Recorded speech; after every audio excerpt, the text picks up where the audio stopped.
പ്രിയ സുഹൃത്തുക്കളെ, തുറന്ന പുസ്തകം ഗ്രൂപ്പിൻ്റെ ലൈഫ് ടിപ്സിലേക്ക് ഹൃദ്യമായ സ്വാഗതം.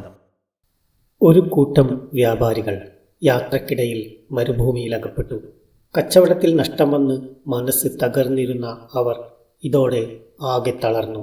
രാത്രി അവർ ദിക്കറിയാതെ മരുഭൂമിയിൽ അലഞ്ഞു. യാത്രക്കിടയിൽ വഴിയിൽ കിടക്കുന്ന ഒറ്റപ്പെട്ട കൂർത്ത കല്ലുകൾ അവർക്ക് കഠിനമായ വേദന സമ്മാനിച്ചു. തങ്ങളുടെ ദുർവിധിയെ ശപിച്ച് അവർ ജനവാസമുള്ള സ്ഥലം പ്രതീക്ഷിച്ച് നടപ്പു തുടർന്നു. വൃദ്ധനായ ഒരു വ്യാപാരി മാത്രം കാലിൽ തറക്കുന്ന കല്ലുകൾ പെറുക്കി തൻ്റെ ഭാണ്ഡത്തിലിട്ടുകൊണ്ടിരുന്നു. നമ്മുടെ കാലിൽ ചോര പൊടിഞ്ഞതുപോലെ പിന്നാലെ വരുന്നവരുടെ കാലിൽ ചോര പൊടിയരുത്. കല്ലുകൾ പെറുക്കി മാറ്റുന്നതിൻ്റെ ന്യായീകരണം ഇതായിരുന്നു. ഒപ്പമുണ്ടായിരുന്നവർ അയാളെ പരിഹസിച്ചു. നഷ്ടത്തിൻ്റെ ഭാരം തന്നെ താങ്ങാനാവുന്നില്ല, പിന്നെ ഈ കല്ലുകളും ചുമക്കണോ? അവർ നടന്ന് മനുഷ്യവാസമുള്ള സ്ഥലത്തെത്തി. അപ്പോഴേക്കും പ്രഭാതമായി. അവിടെ ഒരു കുഴിയിൽ കല്ലുകൾ നിക്ഷേപിക്കുവാൻ വൃദ്ധൻ തുനിഞ്ഞു. അപ്പോഴാണ് കണ്ടത് ഭാണ്ഡത്തിൽ നിറയെ വൈഡൂര്യക്കല്ലുകൾ. രാത്രി യാത്രയിൽ മുറിവേൽപ്പിക്കുകയും വേദനിപ്പിക്കുകയും ചെയ്ത കല്ലുകൾ കോടികൾ വില വരുന്ന വൈഡൂര്യക്കല്ലുകളാണെന്ന് അവർ അത്ഭുതത്തോടെ തിരിച്ചറിഞ്ഞു. അങ്ങനെ ആ വ്യാപാരിക്ക് നഷ്ടപ്പെട്ടതിൻ്റെ അനേക മടങ്ങ് തിരികെ കിട്ടി. മറ്റുള്ളവരാകട്ടെ നഷ്ടപ്പെട്ട അവസരമോർത്ത് നിരാശരായി.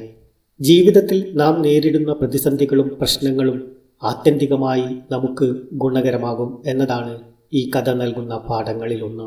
പ്രശ്നങ്ങൾ ഞെരുക്കുമ്പോൾ, സമ്മർദ്ദങ്ങളുടെ ഇരുട്ടിൽ നാം അതിൻ്റെ യഥാർത്ഥ മൂല്യം മനസ്സിലാക്കില്ല. നമ്മെ മുറിപ്പെടുത്തിയ അനുഭവങ്ങൾ തന്നെ പിന്നീട് നമുക്ക് മുതൽക്കൂട്ടായി മാറും. ഓരോ പ്രശ്നവും ഓരോ അവസരമാണ്. അതിനെ വേണ്ട വിധം അഭിമുഖീകരിക്കുമ്പോൾ നാം മാനസികമായി കരുത്തു നേടും. അത് നമ്മുടെ വ്യക്തിത്വം പാകപ്പെടുത്തുകയും ഭാവിയിലേക്ക് കുതിക്കുവാനുള്ള മാനസിക ഊർജം നിറക്കുകയും ചെയ്യും. ജീവിതത്തിൻ്റെ വിലയാണ് പ്രശ്നങ്ങൾ. ജീവിക്കുന്നവൻ്റെ അവകാശമാണതെന്ന് തന്നെ പറയാം. പ്രശ്നങ്ങൾ എങ്ങനെ അഭിമുഖീകരിക്കുന്നു എന്നതിനെ അനുസരിച്ചാകും അതിന്മേൽ നമുക്കുള്ള വിജയം.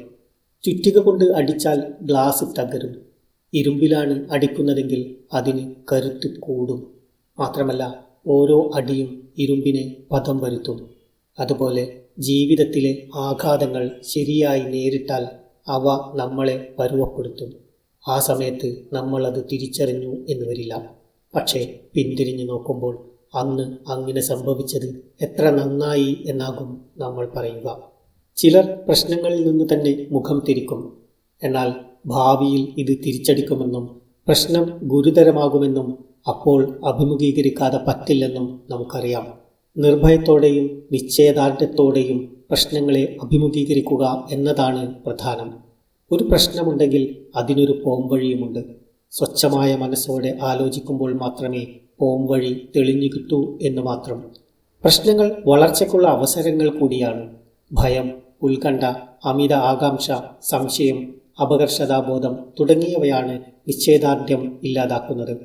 എന്നാൽ ശുഭാപ്തി വിശ്വാസം നമ്മിൽ പ്രസരിക്കുമ്പോൾ ഇത്തരം വികാരങ്ങൾക്ക് ഇടമുണ്ടാവില്ല.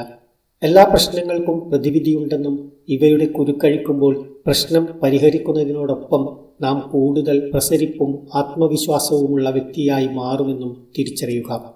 പ്രശ്നങ്ങൾ വന്ന് ഞെരുക്കുമ്പോൾ നമുക്ക് ചെയ്യാവുന്ന ഒരു കാര്യമുണ്ട്. വൻ തിരമാലകൾ അടിച്ചു കയറുന്ന കടൽ തീരം മനസ്സിൽ കാണുക.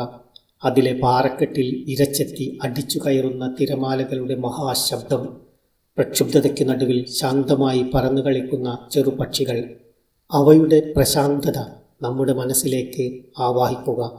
നമ്മുടെ മനസ്സും ഏതാനും നിമിഷങ്ങൾക്കുള്ളിൽ ശാന്തമാകും. തീർച്ച.